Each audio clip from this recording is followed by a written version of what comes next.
Eu não sei você, mas eu acompanho com muito ânimo e com muita esperança as atualizações sobre tudo que diz respeito à doença de Alzheimer, principalmente pela complexidade dos sintomas e pela dificuldade de lidar com a demência mais frequente entre nós. Quem tem ou teve um familiar com Alzheimer, ou mesmo quem conhece alguém que cuida de outros, sabe da dor de ver como a doença afeta a memória. Você tem dúvidas sobre Alzheimer? Tem casos na família? Então já salva esse episódio e manda para alguém que você sabe que vai gostar de ouvir. Hoje nós vamos conversar com um especialista no assunto. Bem-vindo de volta ao Papo Saúde, Dr. Alexandre Cavalcante. Eu que agradeço o convite, estou à disposição de vocês para que a gente possa ajudar mais pessoas. Eu acho que é semeando a bondade que a gente vai fazer um mundo diferente. Bom, eu falei aqui há pouco, sobre Alzheimer ser a doença mais frequente entre nós, mas não é a única, né? Então eu gostaria de começar com uma definição mesmo, do que é o Alzheimer. Então vamos lá. O Alzheimer é a demência mais comum entre as demências que existem. Então existe o que é demência e o que é Alzheimer? Demência é o conjunto de doenças que elas são caracterizadas por um comprometimento da cognição, da lucidez, que atrapalha a funcionalidade. Ou seja, a vida da pessoa começa a ficar desorganizada. Ela já não consegue mais desempenhar os papéis que ela desempenhava na sociedade, dentro da sua família, como ela fazia normalmente antes da doença. Então, ela vai na farmácia, compra o remédio, não traz o troco, ela erra a hora do remédio, ela conta uma história 2 vezes. Isso na fase muito inicial, mas isso vai progredindo ao ponto dela ficar um dia totalmente incapaz em cima de uma cama. Por isso a gente precisa entender. Então, a demência é o quadro geral, são várias demências. 70% delas são Alzheimer, tá? Então, nem tudo é Alzheimer. Nós temos, além do Alzheimer, nós temos a demência vascular, que ela é causada por micro-AVCs, a demência de corpúsculos de Levy, que a pessoa tem alucinações, a demência frontotemporal, que altera o comportamento. Tem algumas tem uma hidrocefalia específica, que é a hidrocefalia de pressão normal, que pode causar demência, deficiência de vitaminas, deficiência do hormônio da tireoide. E aí, casos mais raros de demência, na doença de Parkinson muito avançada, você pode ter um quadro de demência também. Então, é um conjunto de situações, mas a grande maioria das demências são Alzheimer, e depois vem a demência vascular e depois vem os outros casos. Doutor Alexandre, você falou aí de alguns sintomas, que é super comum, pessoas das mais distintas profissões, realidades, enfim. Tem uma amiga que disse que certa vez procurou o celular e a encontrou dentro da geladeira. Ela tinha deixado o celular dentro da geladeira. Aí tem essa coisa de você procurar os óculos e quando você se toca, os óculos estão no seu rosto, nos seus olhos, sobre o seu nariz. A chave de casa que você esquece, às vezes esquecer de fechar um portão. Bom, isso daí me parece que acontece com muita frequência com muita gente. Tem a questão do estresse, enfim.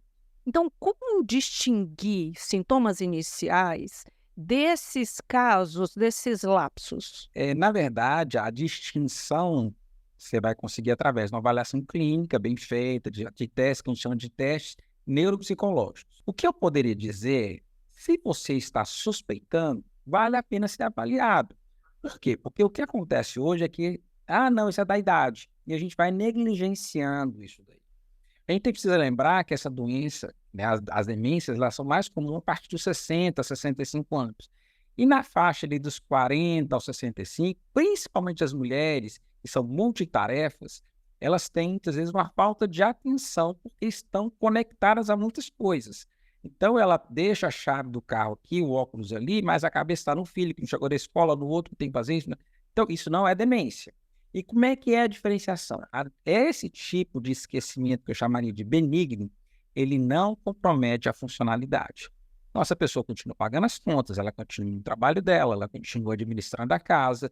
Então, ela não tem perda de funcionalidade. Ela até está meio avoada, mas ela consegue lembrar que hoje é o dia de pagar o gás. Quem tem demência esquece e não sabe que esqueceu. Então, ela conta uma história aqui, daqui a pouco ela conta essa mesma história uma segunda vez, como se ela não tivesse contado. O problema é que quem está desatento também pode contar a mesma história 2 vezes, mas não tem essa frequência, não tem essa, né? Então, o que eu sugiro para quem nos ouve, nos escuta agora, é que, uma vez que existe uma dúvida, principalmente se a pessoa tem mais de 60 anos, ela deve ser avaliada por um médico para que a gente tire essa dúvida e separar os 2 casos. Eu tenho várias mulheres aí com 40, 50, estou muito esquecida. E você faz toda a avaliação e a pessoa está sempre normal, mas está deprimida, está ansiosa, está com outros problemas, né? Está cansada demais, está estafada. E aí, não é que essas pessoas também não precisem de cuidado, mas não é demência. Uhum. Bom, mas obviamente que existem outros sintomas, né? Porque me parece, inclusive, que quem vai perceber são as pessoas que estão no entorno. Porque você disse, a pessoa esquece, mas ela não sabe que esqueceu. E o que mais que se apresenta como sintoma? Então, uma coisa que caracteriza a demência, né? Quando a pessoa senta no meu consultório e fala assim, doutor, eu estou muito esquecida, eu já relaxo. Quem tem demência não tem um insight sobre o que está acontecendo consigo mesmo. Então, ela não dá conta de ver o todo, juntar, julgar e falar, eu não estou normal. Uhum. Ela até consegue desconfiar que tem uma coisa errada. É muito comum, às vezes, eu perguntar para a pessoa, como é que está a sua memória? Está ótima, doutor. Aí daqui, eu falei, então posso avaliar a sua memória? Eu começo a fazer as perguntas, ela não sabe quem é o presidente do Brasil. Né? Com essa convulsão aí de briga política, a pessoa não saber quem é o presidente do Brasil, está errado, tem alguma coisa errada. Essa pessoa, ela, por algum motivo, ela não está conectada. Isso é demência? Não. A gente vai ter que juntar todas as peças, né, para poder entender. Mas uma das coisas que caracteriza muito fortemente o sintoma que mais chama atenção é o fato de esquecer coisas recentes. Então, a pessoa atende o telefone, aí alguém chama lá na cozinha, aí quando volta, ela não tem noção que ela atendeu o telefone. Ela esqueceu completamente. Então, por exemplo, eu fiz aqui esse podcast com você, nós conversamos aqui, trocamos figurinhas, aí amanhã eu ligo para você. Maísa, o nosso podcast. Então, eu não tenho a menor ideia de que eu gravei 2 horas de podcast com você. É diferente dessa mãe que está agoniada e não sabe onde colocou a chave. Mas que daqui a pouco ela acha a chave, entendeu? Quem tem demência tem um esquecimento mais grave. Então, vou dar um exemplo. Tinha um paciente há muitos anos atrás que eu atendia e ele começou com esquecimento, mas era aquele cara turrão, né, que não obedecia, ele mandava em todo mundo. E ele, um dia, num sábado de manhã, ou no domingo de manhã, ele morava na Parquelândia, o filho era pastor evangélico lá na Cidade dos Funcionários.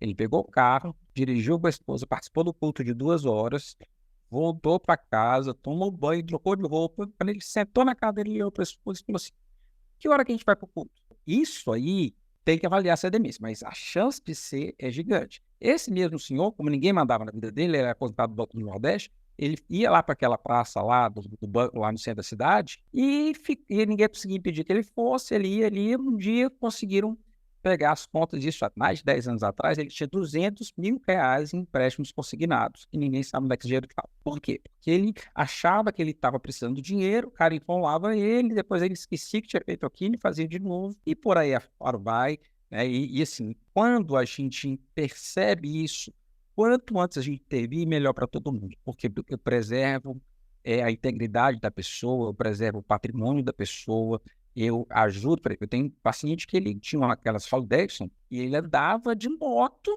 mas sem olhar para os lados, sem fazer o julgamento, a função executiva, a capacidade de dirigir uma moto, um risco gravíssimo de se acidentar.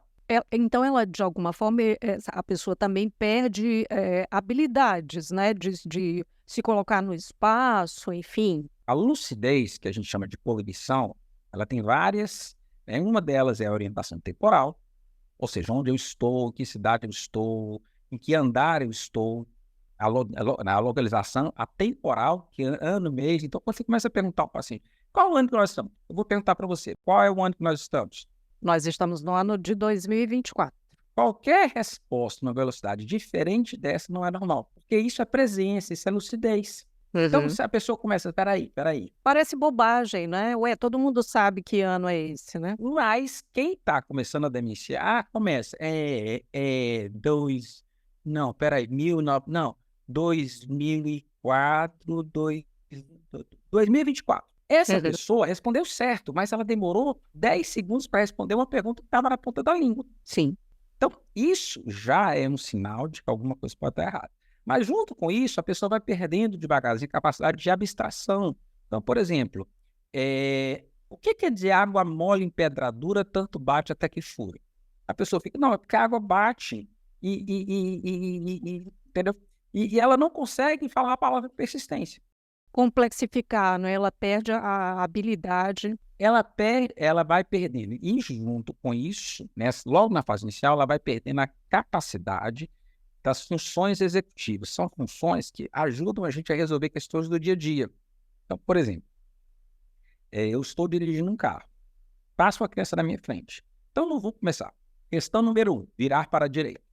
Questão número 2, virar para a esquerda. Frear. Não, eu ajo. Eu desenrolo. Então, essa habilidade de desenrolar, ela começa a ser perdida muito precocemente junto com a memória. Só que tudo isso é muito leve. Mas muitas vezes esse paciente ele só vai ser medicado depois que ele se acidenta. Ele já causou um acidente para si ou para outrem. Doutor Alexandre, não tem cura, não é? Por enquanto, né? Eu falei ali da curiosidade que eu tenho em relação ao que sai, né? Tudo que sai, as notícias, na verdade, né? Não são artigos acadêmicos, enfim, as notícias. Então, uma medicação que é usada lá nos Estados Unidos, o exame de sangue para identificar biomarcadores e outras questões. Se o senhor puder trazer também isso, porque eu acho que, de certa forma, a gente chega a botar o pé no chão e perceber que é um problema que mobiliza muita gente, né? Eu trabalho com essa doença há 20 anos. E durante muitos anos, a minha fala no consultório para os filhos nos próximos 5 anos nós não temos nada de novo. Nos próximos 5 anos nós não temos nada de novo. Eu digo agora para você que nos próximos 5 anos nós vamos ter um monte de coisa nova. Muita coisa está acontecendo. E principalmente porque a gente começou a entender o que acontece. Então, hoje a gente sabe que existe uma inflamação dentro do cérebro que vai gerar um acúmulo de proteínas maléficas que vão matar os neurônios devagarzinho. Isso tem a ver com a inflamação da obesidade central, do diabetes, da dislipidemia, então o obeso que tem aquela gordura visceral. Isso tem a ver com estresse.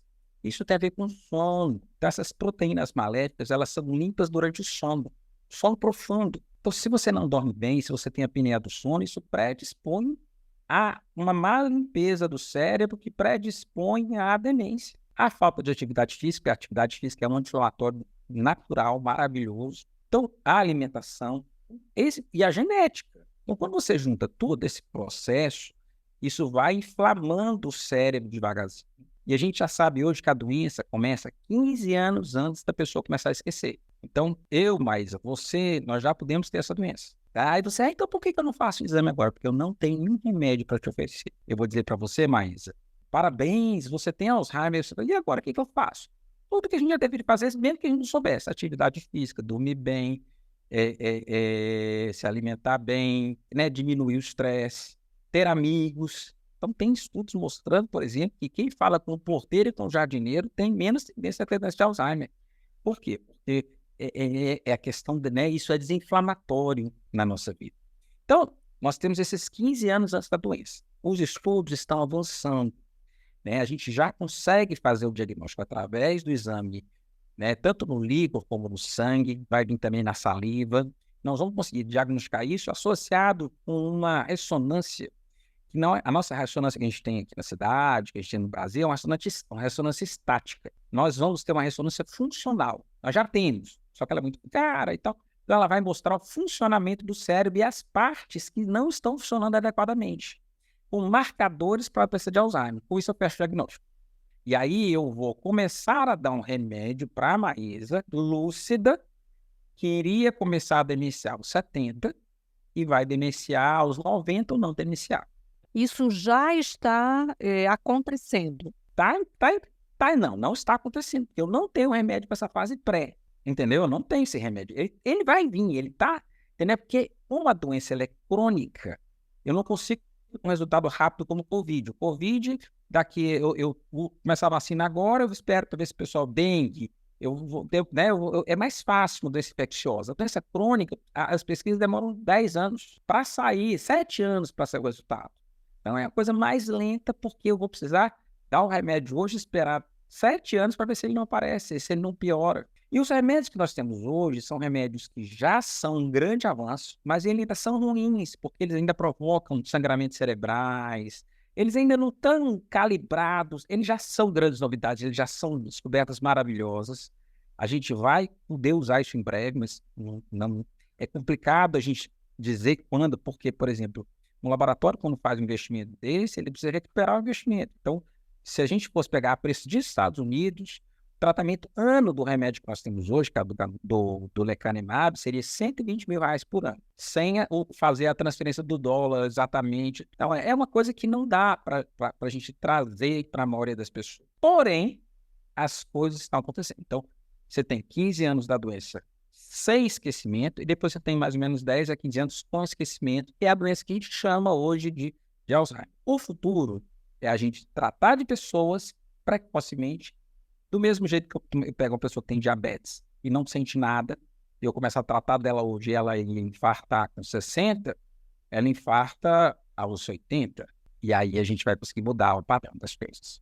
Eu li também algo sobre uma modificação na classificação dos estágios, né, para você dizer, tem um Alzheimer que está iniciando, se manifestando, é leve, daqui a pouco é moderado, daqui a pouco não sei se é grave que chama. Então, o que há sobre isso também? Porque me parece que isso é importante, uma vez que tem o diagnóstico, até para quem cuida, para quem está do lado, ter uma noção e até se preparar, não é?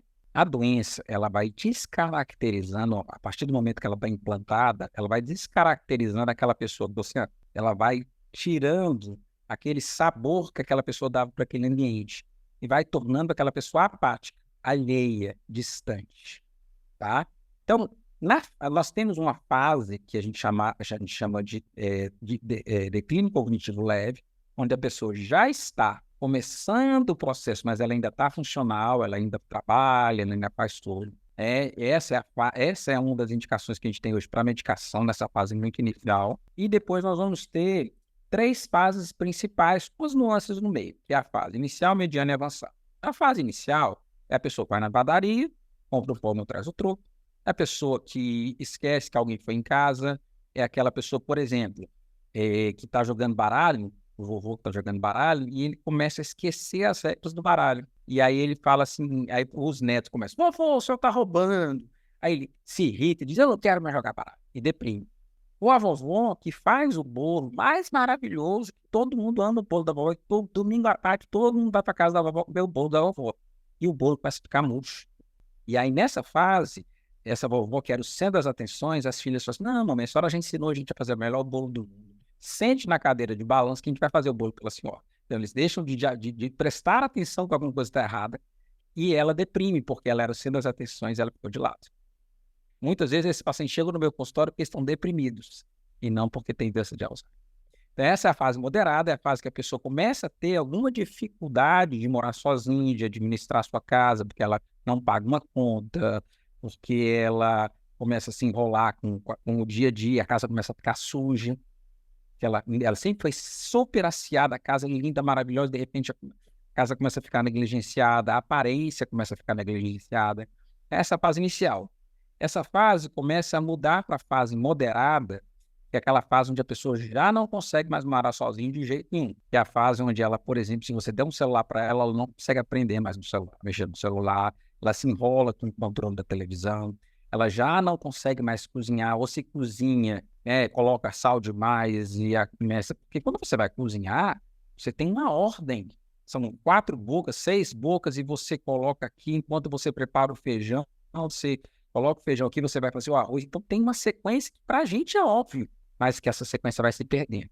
Então nessa fase, é a fase, muitas vezes o paciente começa a ter alteração de comportamento, então começa a ter alucinação, no final da tarde começa a querer ir embora para casa, estando em casa, começa a agitar durante a noite, desconhecer, né, a pessoas de casa, aquela coisa. E a fase avançada é aquela fase onde a pessoa ela depende de outros para as atividades básicas do dia a dia, como, por exemplo, se vestir, ir no banheiro, tomar banho, comer. Essa é a fase pré a pessoa se acamar. Quando a pessoa se acama, né, ela pode passar, se ela for bem cuidada, ela passa muitos anos acamada, porque a doença ela não tem nada que mate. ela vai minando a pessoa, entendeu? A pessoa que causar morte, pneumonia, de fratura do colo do fêmur, de coisas, infecção urinária, não tem uma causa específica. Então, quem é bem saudável vive anos acamados, e aí é uma dor. É duro, porque as famílias muitas vezes não querem aceitar, porque é a minha referência. É a pessoa que me ensinou a andar, me ensinou tudo, de repente eu vou vendo aquela pessoa desmoronando na minha frente. Eu vou voltar novamente para a questão do tratamento, ou depois do diagnóstico, né? O senhor já orientou sobre a procura, né, para fechar um diagnóstico. E uma vez que é dado o diagnóstico, e aí? O diagnóstico feito, hoje nós temos 2 classes de medicação que estão aprovadas, que são que a gente usa no dia a dia. Na verdade, são 3. Nós temos nessa fase pré, existe um suplemento, né, chamado Suvenaid, que esse suplemento ele é uma alimentação do cérebro. Então, foi feito um estudo grande na Europa, por mais de 3 anos, e mostrou que quem usou o suplemento todos os dias, o cérebro atrofiou menos, a memória foi conservada por mais tempo, mas não deixa de ser um paliativo, ok? Ainda eu acho que a gente vai ter espaço para continuar alimentando bem o cérebro, mas é um paliativo. E aí depois nós temos uma medicação, né, que a classe são os anticolinesterados, que é o que a gente já usa há muito tempo, que é a donepezila, a galantamina e a ribagigmina. São medicamentos que vão fazer o seguinte: os neurônios que estão funcionando, eles vão melhorar a conexão entre esses neurônios, como se fosse dar uma turbinada no cérebro que está funcionando.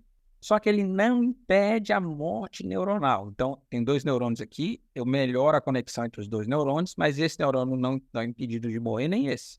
Então, a doença ela vai avançando mais lentamente, mas continua avançando. E esse medicamento a gente usa nas 3 fases. Ele é mais funcional, ele funciona melhor na fase inicial, um pouco menos na fase moderada e menos ainda na fase avançada. A partir da fase mediana, começam a existir mecanismos de intoxicação cerebral que ajudam a matar os neurônios mais rápido. Então, existe um medicamento chamado memantina, que a gente usa nessa fase, justamente para tentar diminuir essa intoxicação cerebral e diminuir a morte neuronal. E muitas vezes, com isso, diminui um pouco essas alterações de comportamento, melhora um pouco a performance, a conexão das pessoas no dia a dia, tá? Então, essas 2 são medicações que a gente usa para a doença em si, só que são 2 medicações, entendo, muito ruins. Por quê?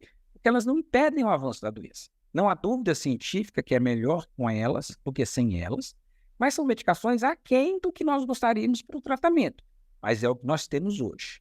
Só que, além disso, essas pessoas também têm alterações de depressão, aí nós vamos ter que entrar com antidepressivo, elas vão ter alterações psicóticas, e muitas vezes esses remédios não vão conseguir tratar, nós vamos ter que entrar com antipsicótico. E aí tem todo um tratamento que eu chamo não medicamentoso, que é a educação da família de como lidar com aquela situação. Então, nós temos o tratamento medicamentoso para as 3 fases, nós temos o tratamento não medicamentoso, que é, por exemplo, na fase inicial, ele está começando a parar de andar. Eu tenho que estimular ele a andar, porque daqui a pouco, senão ele vai para a cadeira de rodas. Por quê? Porque ele vai perder o ânimo de andar, o porquê andar. Né? Então, eu tenho recomendado, por exemplo, para os meus pacientes, para os familiares, em vez de ele ficar olhando para a televisão e vendo lá, por exemplo, escutando a notícia de hoje, que tem a ver com a de ontem, mas ele não lembra da de ontem, colocar uma playlist no YouTube de músicas lá de Nelson Gonçalves, sei lá, de Pixinguinha, sei lá de quem que ele gostava, de Luiz Gonzaga. É incrível como tem, como guarda-se, né, essa conexão. É bonito isso. Mas é porque essa memória ela foi cravada lá atrás. E a gente perde primeiro que a gente adquiriu por último. Então, essa memória mais recente, por exemplo, ele é capaz de contar uma história perfeitamente quando ele tinha 5 anos de idade, ele nadava no rio, e lá no rio ele fazia isso, aparecia um jacaré, e não sei, ele conta perfeitamente isso, porque isso está gravado. Mas o que ele comeu hoje de café da manhã, ele não sabe. Doutor Alexandre, sabe uma coisa que eu percebo? Que há uma ansiedade, né, nas pessoas que estão no entorno, nessas fases iniciais, porque eu já vi isso acontecer. Há uma ansiedade e você começa, não, mamãe, mas isso era assim. Não, mamãe, mas você fez isso. Como é que se deve agir, então? Ficar lembrando, por exemplo, a pessoa perguntou, aí mamãe, você já perguntou isso, você já está entendendo como agir nesses casos? Daqui a 2 meses sai o livro onde eu vou falar exatamente, explicar como é que lida com isso, porque é muito difícil. Por quê? Porque, primeira coisa, eu preciso entender o que está acontecendo. Aquela pessoa, ela não aprende mais, ela tem perda de memória recente. Então, eu estou lendo um livro, para eu ler a página de cá, eu preciso lembrar da página de cá. Se eu não lembro da página anterior, da página 17, eu não vou entender a 18. Então, o que acontece? Eu fico explicando para a pessoa, né, a mãe, a filha para a mãe. Ô, mãe, assim, assim, assim. A mãe entende. Só que daqui a 3 minutos ela não lembra de mais nada que a filha falou.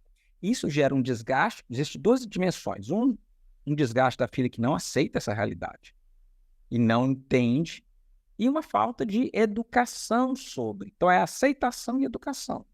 Eu digo que o pior negócio que uma família pode fazer na fase inicial da demência é negar a doença.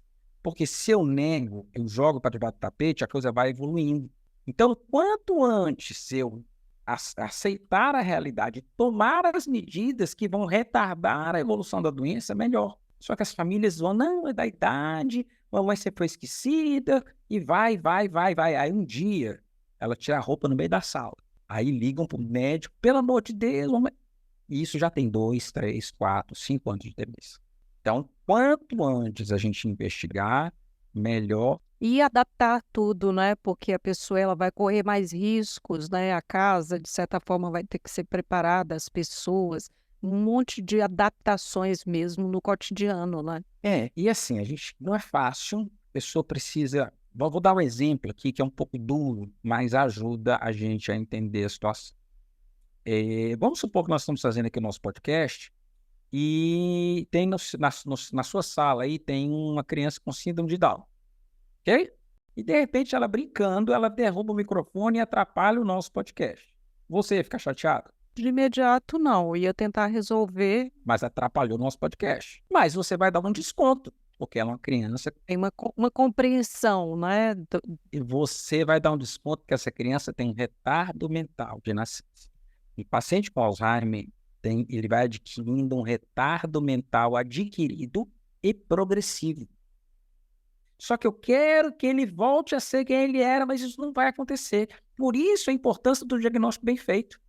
Porque se uma vez que o diagnóstico for bem feito, a pessoa tem que entender que aquilo ali ele é progressivo, aquilo é degenerativo. Na hora que a gente olha a ressonância, a gente vê a região do hipocampo, que é a região específica do cérebro da memória, diminuído, atrofiado, aquilo não volta, não cresce mais. Você pode arrancar os cabelos, puxar, chorar no chão, mas isso não vai mudar a realidade. Então, quanto antes você aceitar a realidade, uma vez que o diagnóstico foi bem feito, aceitar a realidade e tomar as medidas adequadas, melhor será para a pessoa querida que está doente ou para você.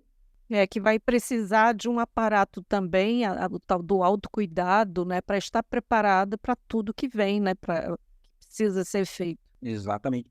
A gente alinha as expectativas. Porque a pessoa me liga, papai não está melhorando. Papai não vai melhorar. Infelizmente, papai não vai melhorar. O que eu prometo para você é que eu vou estar com você do seu lado para lhe ajudar com o médico. E te ajudar a passar por todas essas fases. Mas papai não vai melhorar. Se a doença é a doença de Alzheimer ou outras demências do tipo, ele não vai melhorar. E aí a gente tem que focar na família, porque, e aí foi isso o meu grande entendimento. Hoje, o meu foco é muito forte na família, porque quanto mais eu educo a família, eu diminuo o estresse do cuidador, eu melhoro a qualidade do cuidado, porque eu estou sabendo fazer o cuidado certo. Então, às vezes, a mãe pergunta para a filha, filha, que dia que é hoje? Aí a filha fala assim, hoje é terça-feira. Ela quer 2 minutos. Filha, que dia que é hoje? Terça-feira. Aí até daqui a mais uma meia hora, vai mais umas 20 perguntas. Tem hora que a filha olha para a mãe, mamãe, é terça-feira. E aí, esse grito é porque ela não entendeu a doença da mãe. Esse grito não vai mudar a realidade. Esse grito mostra o desespero da filha. O correto, digamos assim, se bem que a palavra não é essa, correto, né? É você responder 40 vezes? É correto. 40 vezes da seguinte forma. É terça-feira, continua fazendo o que está fazendo. É terça-feira, porque você não... você não vai mudar a sua rotina para você continua. Por quê? Porque, na verdade, eu respondo uma vez terça-feira com a expectativa de que ela venha lembrar a partir de agora. Só que ela Aham, não aprende mais. entendi. Então, eu vou me É muito estressando. triste, não É é? É tristíssimo. muito É triste. tristíssimo, mas é real. Sim. E aí não adianta a gente ficar, mas não, é real. Diante disso, eu não quero, eu digo assim, eu não quero, você não quer e sua mãe não quer, mas nós estamos diante dessa realidade. O que é que nós vamos fazer Aham, agora? E vamos tomar atitudes que façam diferença e que mudem a qualidade de vida dos dois, da sim. mãe e da filha. Por isso que o tratamento não medicamentoso é tão importante, que é a educação sobre a doença. Né? Por quê? Porque aí eu consigo fazer, e é isso que eu tenho feito no meu Instagram, é isso que eu tenho feito no TikTok, no YouTube, as pessoas me agradecendo, doutor, obrigado, porque hoje eu sei o que eu tenho que fazer com minha mãe. Porque não Aham. é fácil. Não, não é. Não é fácil, inclusive, você ter alguém preparado, né? Porque as pessoas que trabalham 2 expedientes fora, ou então têm outros filhos, e não é fácil, ninguém está preparado, né? A gente não está preparado enquanto país para envelhecer, para lidar com o envelhecimento, quem dirá com a demência que vem com para algumas pessoas, né? Não é o fato de você ter um pai ou uma mãe com a doença que significa que você sabe o que você deve fazer. Que é uma doença hoje extremamente comum, só que é uma doença gravíssima. A gente, é Alzheimer, é Alzheimer. Como se isso não tivesse, é uma doença grave, crônica, degenerativa, que vai definhar com aquele paciente. Então, a gente precisa atentar para isso. Vamos fazer um bate-bola, assim, muito rápido, Sim, com algumas perguntas que me ocorreram agora, sim, assim, essa resposta muito direta, muito objetiva. vamos lá. O fato de ter alguém na família que teve Alzheimer indica que a pessoa vai ter também? Aumenta a sua chance, mas não determina. O Alzheimer é característico da velhice, quer dizer, envelheceu, vai ter demência? O maior fator de risco é a idade. Quanto mais velho, mais chance você tem de ter. Então, o processo de envelhecimento, ele ajuda no Alzheimer, mas não determina também. Tem como prevenir, por exemplo, ativar o cérebro, né? Porque tem essa coisa de, vamos malhar o cérebro. É realmente uma forma de prevenir ou tem casos em que não tem prevenção mesmo? É uma forma de você postergar, porque quem tem muitas conexões cerebrais, ele consegue postergar esse aparecimento, porque ele tem mais recursos. Mas não é só você utilizar a memória, ter uma vida ativa, por exemplo, você ter uma espiritualidade, você ter atividade física, tudo isso é um conjunto, né, de situações de alimentação, de genética, de sono, que vão ajudar a postergar o aparecimento da doença. Hoje eu não posso falar e evitar, porque se a pessoa viver 110 anos, a chance que ela tem de ter é gigante. Mas em vez dela ter com 70, ela vai ter com 95. E isso a gente consegue fazer. Então, eu gostaria, doutor Alexandre, de deixar esse momento final aqui para suas orientações, né, sobre tudo que a gente falou. E eu estou muito feliz que você disse que nos próximos 5 anos a gente vai ter muitas novidades. Então, como é que você encerra esse nosso papo de hoje? Eu encerro com muita esperança. Tanto porque a gente está cheio de novidade, cheio de coisa boa, tem muita coisa para vir nos próximos anos. Então, acho que a nova geração aí, quem já está com Alzheimer vai ser educação. Os medicamentos, hoje tem 20 anos que esses medicamentos estão aí, não vão mudar mais muita coisa. Mas para a geração que está vindo, eu acredito que muitos de nós vamos viver com qualidade até 100 anos, mas desde que tenhamos músculo. Aí é uma outra conversa para um outro podcast, tá? Eu adoro essa. É, No tá? próximo capítulo. No próximo capítulo. Mas eu vejo com muita esperança. Eu acho que os medicamentos estão chegando. No princípio ainda serão muito caros, mas assim, a demanda é muito grande, então você consegue diluir o preço para muitas pessoas e a gente consegue torná-lo mais acessível. Eu acho que os governos comprarão e a gente vai poder chegar no futuro próximo com mais qualidade de vida. Eu estou me preparando para chegar aos 100. Opa! Doutor Alexandre, então teremos muitos episódios. Estou aqui para ajudar. Muito obrigada, doutor Alexandre Cavalcante, e até uma próxima. Um abraço, prazer. E assim nós chegamos ao final do episódio de hoje. Você não esquece de seguir a gente na sua plataforma de streaming favorita. Se você está no Spotify, dá 5 estrelinhas para o Papo Saúde, classifica o Papo Saúde. Como disse, encaminha, manda o link, que é para as pessoas poderem ouvir, discutir, né? E também alimentar essa esperança por novos tratamentos, que é isso que a gente quer. Você pode também dizer o que achou desse episódio. Deixa a sua resposta, a sua pergunta, a sua sugestão de tema. Se inscreve no nosso canal no YouTube, assim você recebe notificação sempre que tiver episódio novo. Eu lembro que esse episódio foi gravado de forma remota. Aqui tem informação, aqui tem saúde, aqui tem Unimed. Você pode entrar em contato com a Unimed Ceará pelos perfis oficiais no Instagram e Facebook, ou pelo site acessando www.unimedceara.com.br. Esse podcast é desenvolvido pela Leme Digital. Até a próxima, saúde!